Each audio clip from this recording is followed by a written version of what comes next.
Hi, my name's PJ, and welcome to our short presentation. Have you ever wondered how the rich keep getting richer while broke people stay broke and the middle class seems to be shrinking?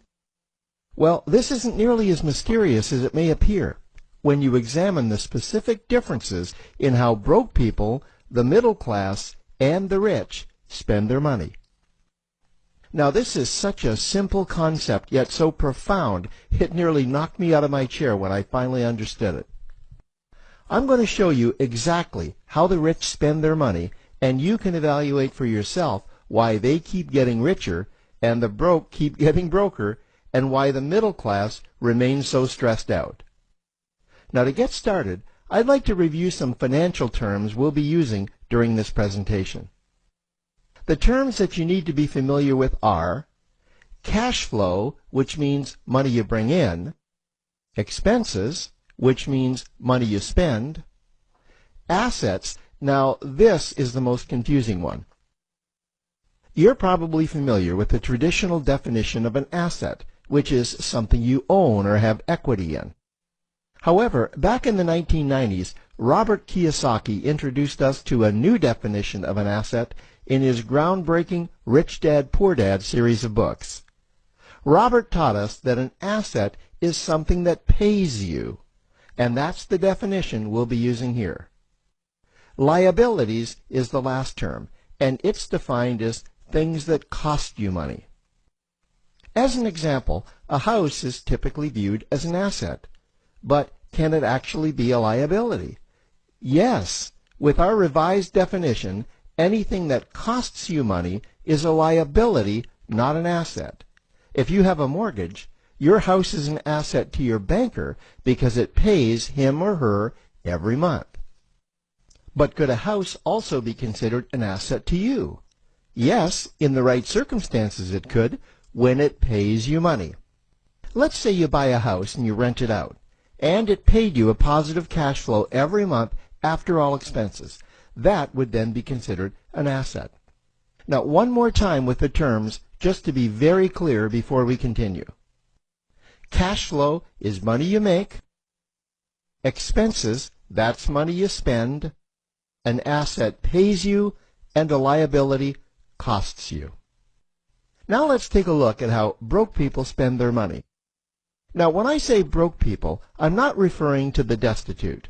I'm speaking about that large portion of our society that lives from paycheck to paycheck and who never seem to have any money. In fact, most times there's more month left at the end of their money, and I'm sure many of you can relate to that group.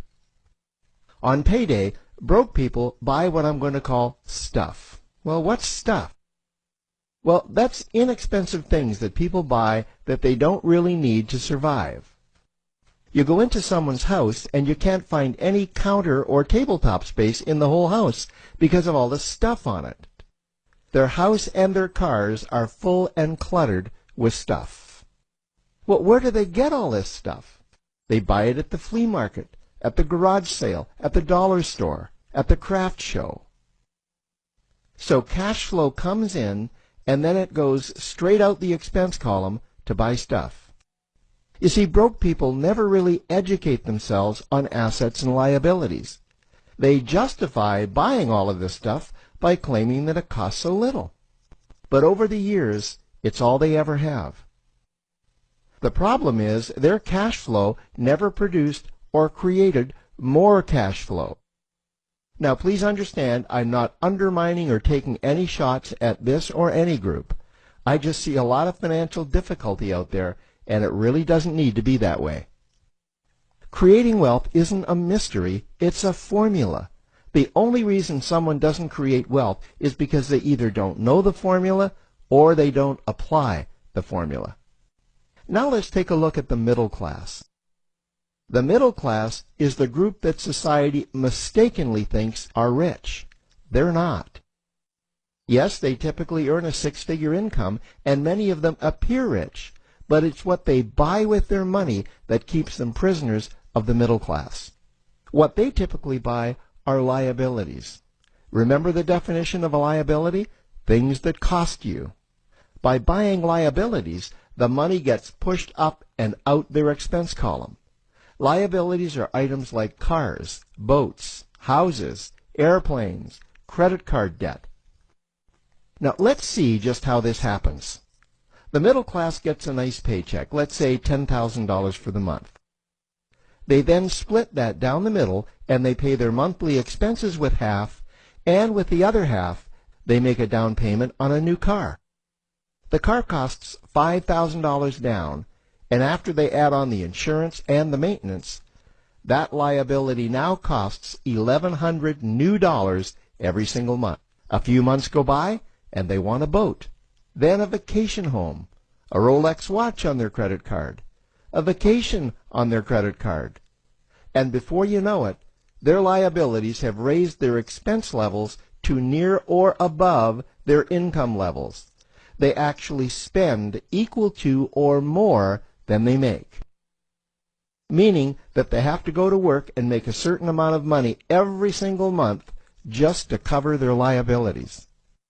The other important issue with both broke people and the middle class is that normally all of their cash flow is dependent on their own effort, meaning that they've educated themselves to exchange their knowledge and expertise for someone's money.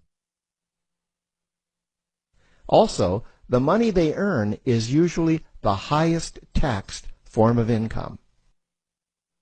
Here's an example. An attorney is knowledgeable about law, so people pay him or her in exchange for that knowledge on an hourly basis. The problem here is that if the attorney isn't sharing that knowledge with a client, then the attorney isn't making any money. This causes lots of stress and anxiety in their lives, and if you ever ask them to take an afternoon off to play golf with you, well, they very rarely can because of how much money it'll cost them to take that time off.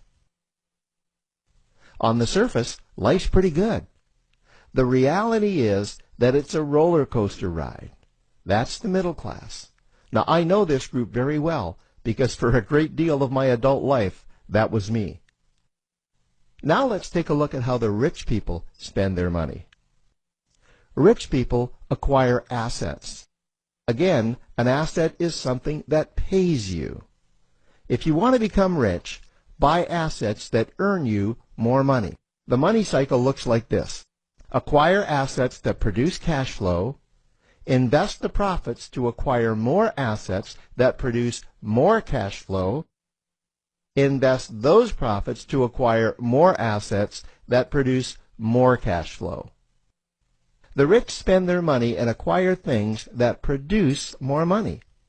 Here are a few examples of assets that produce more money. Investments are the obvious ones: stocks, bonds, real estate. Education is another asset. If you learn how to do something that produces more money for you and you actually do it, that's buying an asset. There's a great quote that goes, "If you think education is expensive, you should see how expensive stupidity is." Another example of assets you can acquire that pay you are cash-generating opportunities, especially those opportunities that can create a passive cash flow. Passive meaning that once you build it up, the money continues to flow whether you're still building it or not. Here's a small example.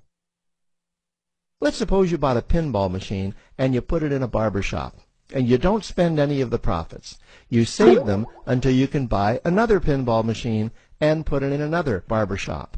This, by the way, was Warren Buffett's first business. If you don't know who Warren Buffett is, he's one of the top 2 richest men in America. The rich are extremely eager to find those passive cash-generating opportunities because those opportunities continue to pay them month after month, year after year, long after they've stopped working the opportunity. You know, I see this happen again and again with successful entrepreneurs. They find a passive cash flow stream that they build up, and it continues to pay them month after month, year after year.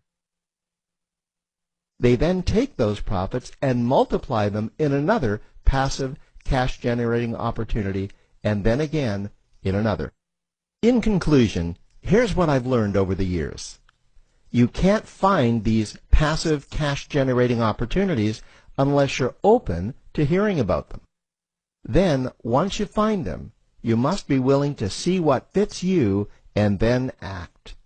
Now, the reason I say this is that I once answered a hokey little ad that I ended up generating 7 figures from, simply because I answered that ad and then took action. These opportunities are out there. You just need to find them.